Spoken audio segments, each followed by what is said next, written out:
Fuera de tiempo. Una hora para saber por dónde van la política y la economía. Diego Genú. Hasta las 12.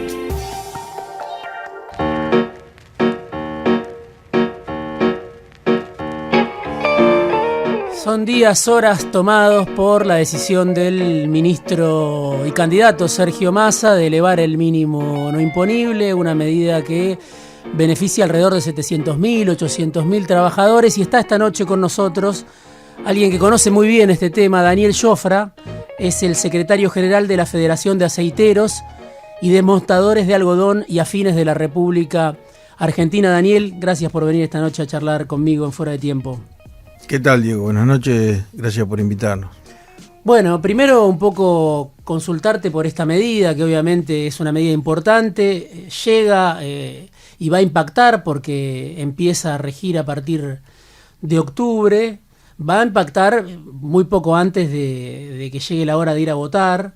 Vos representás a trabajadores que siempre fueron de los más afectados por el impuesto a las ganancias.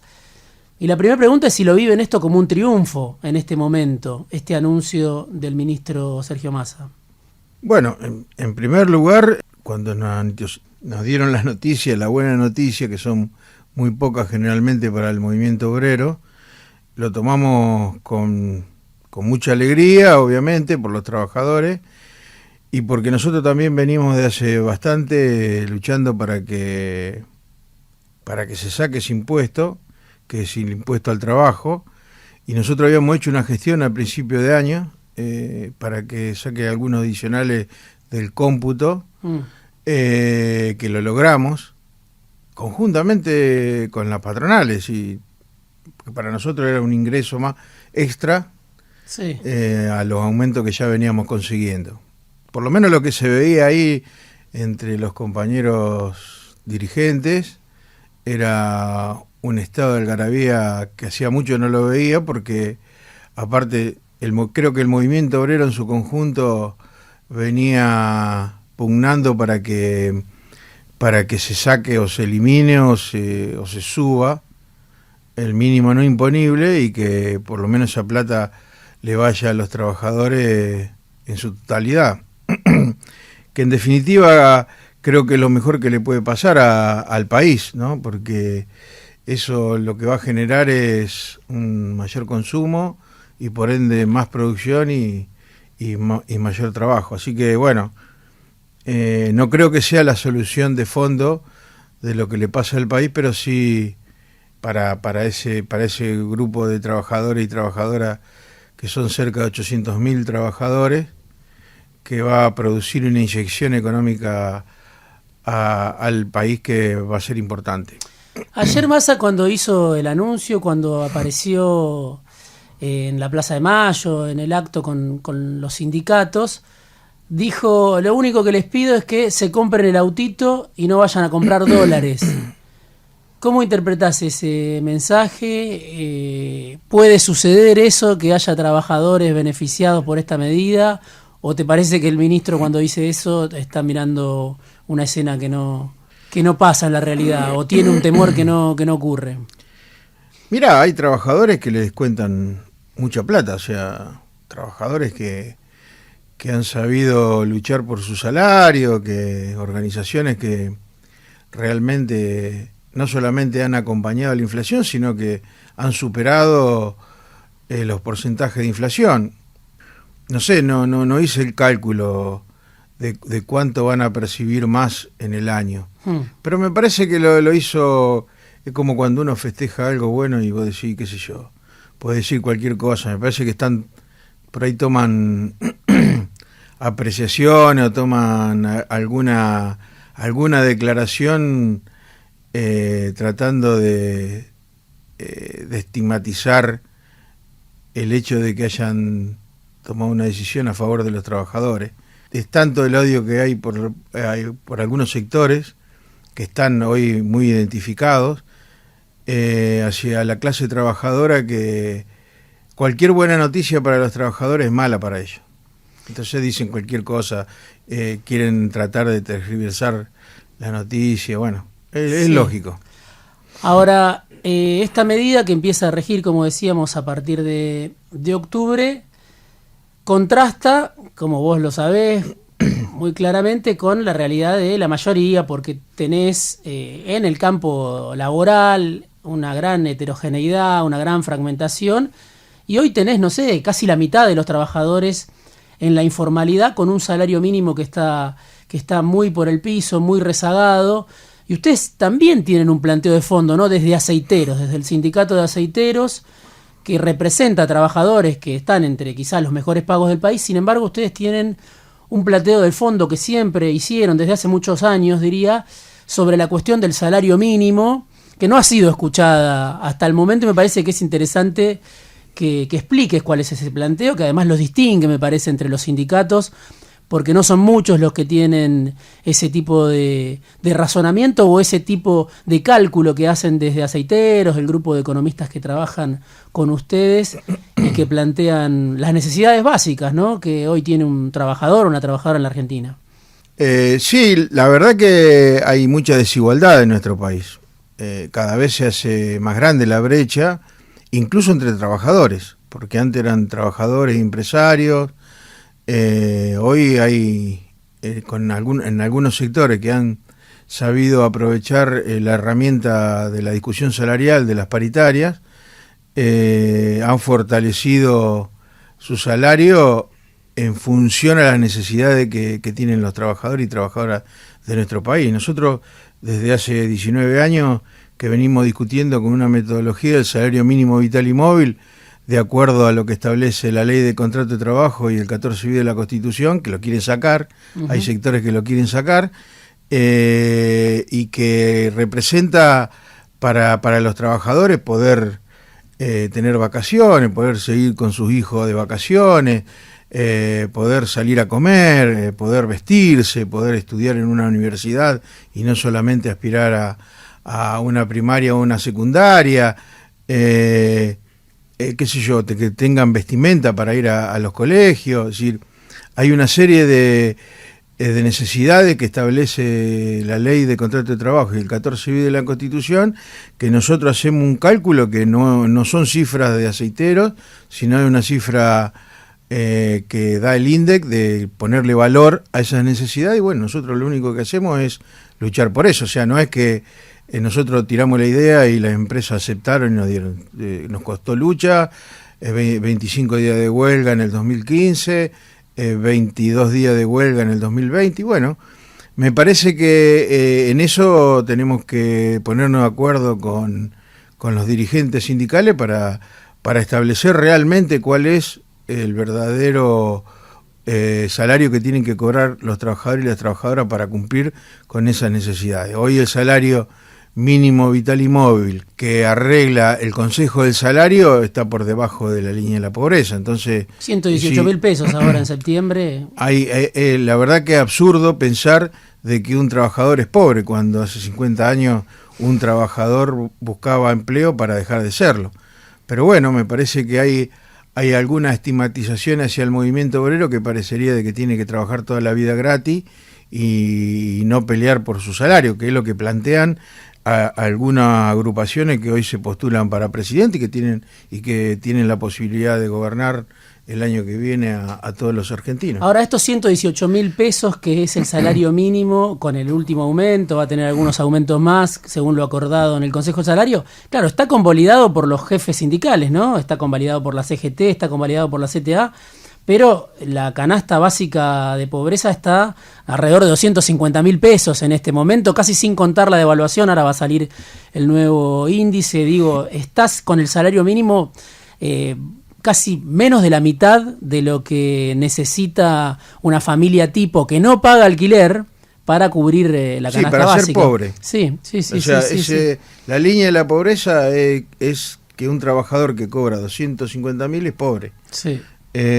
Bueno, por eso yo digo de que tendríamos que sentarnos a discutir realmente qué es lo que un trabajador necesita para cubrir esas necesidades.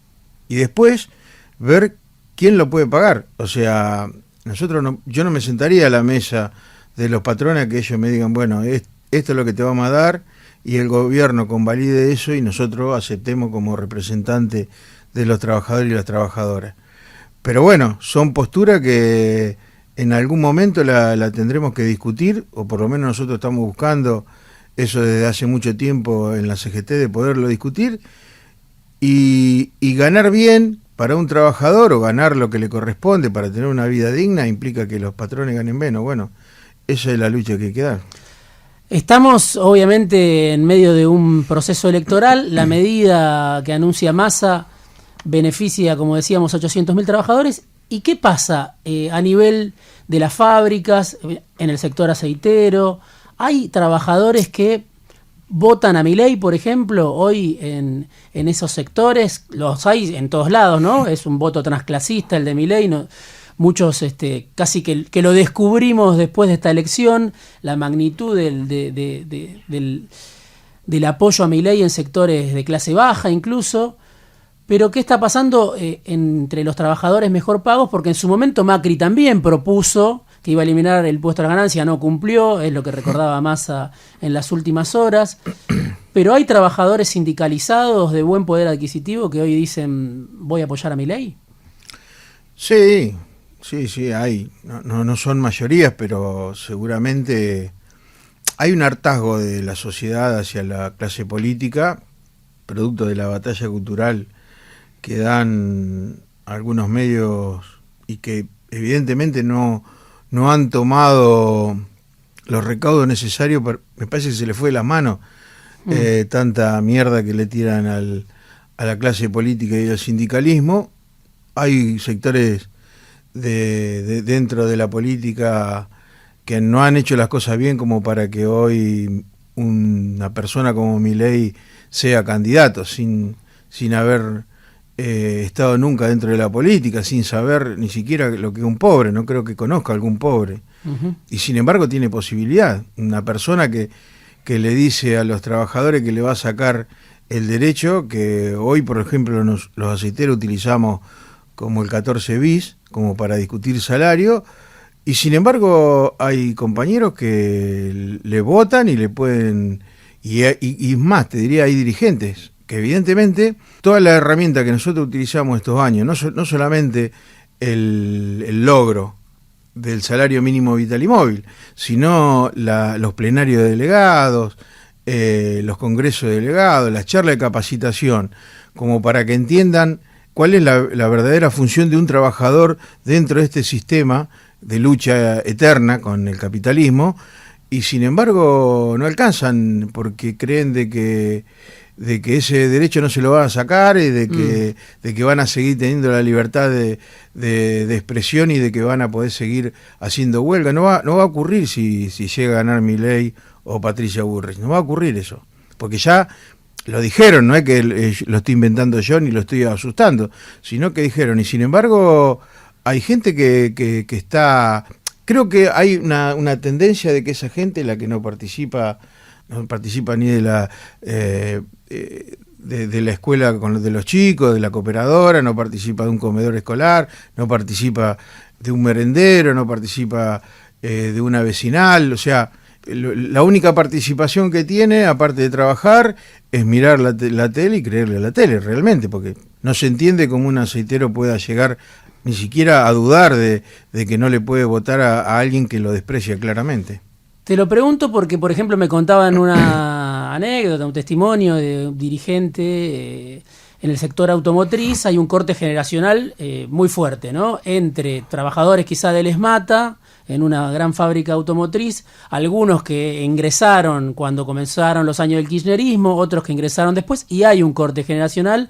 Quizá la vieja guardia sindical, llamémosle vieja guardia, pero son trabajadores que tienen 20 años quizá, o 15, está más identificada con el peronismo, con el gobierno, y las generaciones más jóvenes dicen, voy a votar a Milei. ¿Vos ves algo así, o ves que el voto a Milei puede estar en cualquiera, digamos, en cualquier trabajador? Yo tengo 37 años de deporte, ininterrumpido. Tuve la suerte de que nunca me hayan despedido. Obviamente que de aceitero tengo 31 años. Y sin embargo, yo escucho el desprecio hacia la clase política y hacia los dirigentes sindicales desde hace muchos años. O sea, era chico y ya mi abuela puteaba en contra de los políticos y los sindicalistas, siendo que mi viejo era sindicalista y el hijo de ella también. Y entonces, bueno, todo eso en su momento utilizaban a los militares, un gobierno de facto, para gobernar el país, y hoy se postulan a través de un partido, como lo es el de Milei, y ganan elecciones. Me parece que tenemos que empezar a convivir con eso dentro de la democracia y, obviamente, hacer otro trabajo. O sea, a ver, creo que nadie mide las consecuencias a la hora de poner un voto.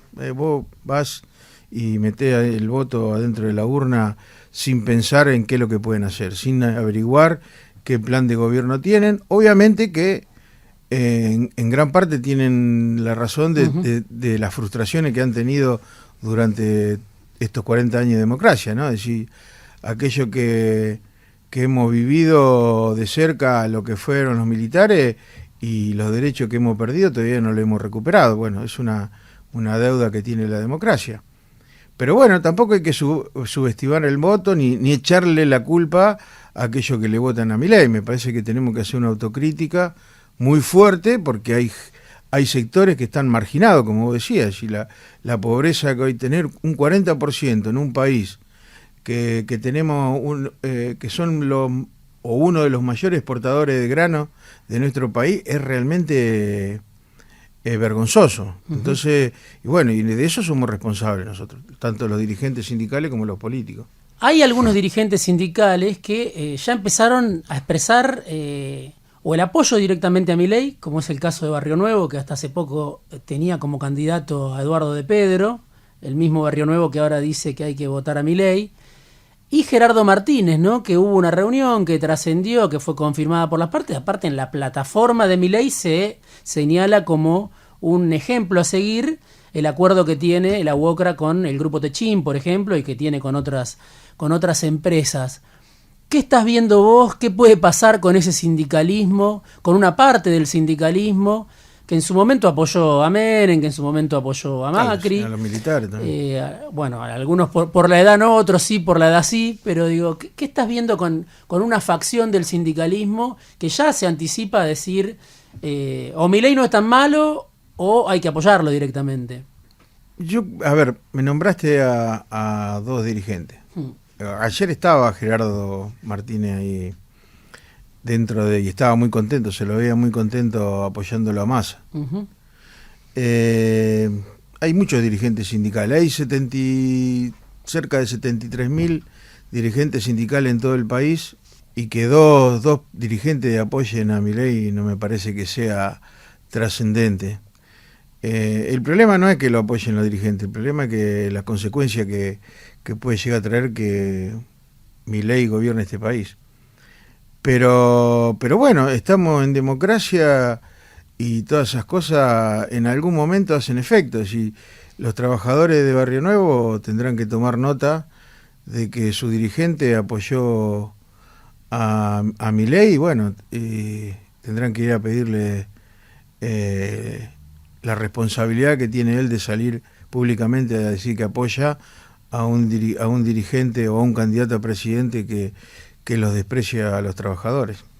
Hay un dato que aparece en el perfil de Twitter, en las redes sociales de la Federación de Aceiteros y Desmontadores de Algodón, si no me equivoco, pero es una consigna que ustedes siempre repiten, es la inflación no genera los salarios, ¿no? Justamente no hay una etapa donde quede más claro, me parece, de la historia argentina que los últimos años, ¿no? Con salarios muy rezagados, el gobierno de Macri, y también rezagados durante el gobierno del Frente de Todos, sobre todo en el sector informal. ¿Por qué no se toma nota de eso, no? ¿Por qué cuando se discute de inflación se vuelve a plantear que los salarios pueden ser inflacionarios cuando estamos asistiendo a la demostración más clara de que con salarios muy por detrás de la inflación, en muchos casos, la inflación está descontrolada hace varios años, ¿no? Sí, y con el 40% de pobres, en que en su gran mayoría son trabajadores formales. Es decir, que hoy digan que el salario genera inflación, que me expliquen por qué también genera pobreza. Parecería de que todos los males que tiene este país es de la clase trabajadora, es producto de la clase trabajadora o de aquellos que luchan.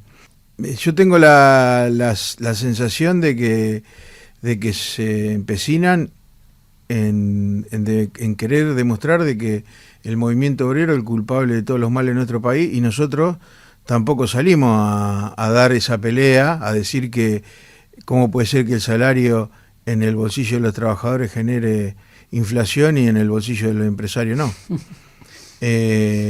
Pero bueno, es la lucha eterna que vamos a tener con el capitalismo, y a mí sinceramente me preocupa que los compañeros entiendan eso, y las compañeras que entiendan de que si nosotros podemos luchar por un salario tal cual lo establece la ley de contrato de trabajo y el 14 bis, como para garantizar esas necesidades, y vamos a generar seguramente más empleo, vamos a generar más producción, más consumo. Bueno, la plata quedará en nuestro país. No creo que ningún trabajador tenga una cuenta afuera como la tienen algunos políticos o algunos empresarios que se han llevado toda la plata para afuera. El trabajador la invierte en nuestro país. Nosotros en ese sentido vamos a seguir dando pelea porque siempre lo hicimos, porque estamos convencidos de eso. Nosotros no entendemos de que como trabajadores tenemos que ser pobres y estamos condenados a no poder satisfacer alguna de esas necesidades, como dijo en algún momento, que nos habían mal acostumbrado a tener aire acondicionado, a poder tener vacaciones. A mí no me asusta para nada, ni me pone mal esas declaraciones. Lo único que yo le digo a los compañeros es de que nosotros vamos a seguir luchando, esté quien esté. Obviamente que también depende de la política que se aplique, de las persecuciones, cuando dicen que van a, como dice Bullrich, sobre Pablo Moyano, de que cuando haga piquete con una sonrisa socarrona, cuando ella en los 70 también subvertió el orden de lo establecido, y ahora se ve que se enoja cuando los dirigentes defendemos a nuestros trabajadores, cuando dicen de que van a perseguir a Pablo Moyano, no es para reírse, es para preocuparse, porque no es solamente Pablo Moyano y la figura de él, es hacia todos los dirigentes que peleen por sus trabajadores y trabajadoras. Entonces me parece que lo deberíamos ver con preocupación, y también yo le preguntaría a todos ellos que ante una situación de crisis económica como la que tiene nuestro país y una crisis social como la que tiene, donde tenemos el 40% de pobres, yo quisiera saber a ver si ellos piensan solucionar el problema que tenemos en nuestro país sacándonos más derechos. Te quiero preguntar por las elecciones en Santa Fe, porque Aceiteros es muy fuerte justamente en el complejo oleaginoso, en la zona de Rosario, de San Lorenzo, y venimos de una elección que acaba de ganar Puyaro, un candidato que viene del radicalismo. Venimos de una derrota muy fuerte del peronismo, que perdió votos de a cientos de miles en apenas 4 años, de un candidato a gobernador ya electo que dice que lo va a apoyar a Milei en un eventual balotaje. Un mismo Perotti que también había dicho lo voto a Milei en el caso de un balotaje con Bullrich.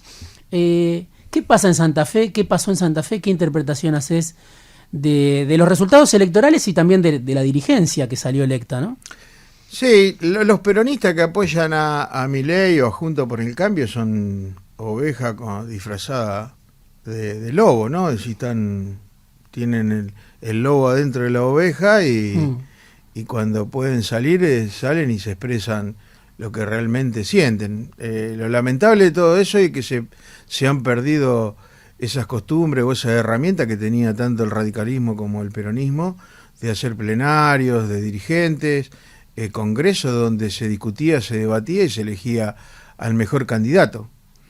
Hoy parecería de que es una tómbola donde se elige un candidato y sale y hay que seguirlo detrás. Es decir, entonces hay una cuestión matemática que tampoco se dice, en donde hace 4 años, donde tuvo la posibilidad Miguel del Cel, si Miguel del Cel tuvo la posibilidad de ser gobernador y Macri fue presidente, en este país puede ser cualquiera. En ese momento se dividieron los votos, incluso Perotti ganó con menos de 400.000 votos, y Lewandowski, que era el candidato del peronismo, sacó 500.000 y perdió por una diferencia abismal, ¿no? Pero bueno, me parece que por eso yo siempre digo de que yo no espero el mesías político que nos venga a salvar. Confío más en empoderar al movimiento obrero, que todavía sigue teniendo poder de convocatoria y poder de fuego, a esperar a que venga un político y nos diga, bueno, yo le voy a solucionar el problema, porque hasta ahora no estamos incluidos dentro de los planes gubernamentales, o sea, la pobreza no está incluida, los maestros no están incluidos, y bueno, y cuando vos tenés un gobierno que le da la espalda a los maestros como fue Perotti, tiene esos resultados. Si vos decís, podemos estar peor, y sí podemos estar peor. Ahora, hoy estamos mal. Si nosotros no generamos herramientas para que esos trabajadores y trabajadoras estén mejor, y van a pasar estas cosas, porque están al alcance de las manos. Hoy está, hoy, qué sé yo, no por nada, pero se postula el DIPI con posibilidades de ser intendente de La Matanza. Entonces vos decís, un lugar que históricamente fue del peronismo, que hoy tenga posibilidad de este muchacho, quiere decir que, bueno, nos tenemos que sentar y hacer una autocrítica. No podemos, así gane Massa, no podemos seguir sosteniendo un sistema cuando no nos favorece, y menos los trabajadores. Daniel, gracias por este rato, esta noche, en Fuera de Tiempo, el secretario general de la Federación de Aceiteros y Desmontadores de Algodón y Afines de la República Argentina. Daniel Jofra, gracias por venir esta noche. Gracias, Diego, un abrazo grande. Fuera de Tiempo, Diego Genú. Hasta las 12. Radio con Voz, 89.9.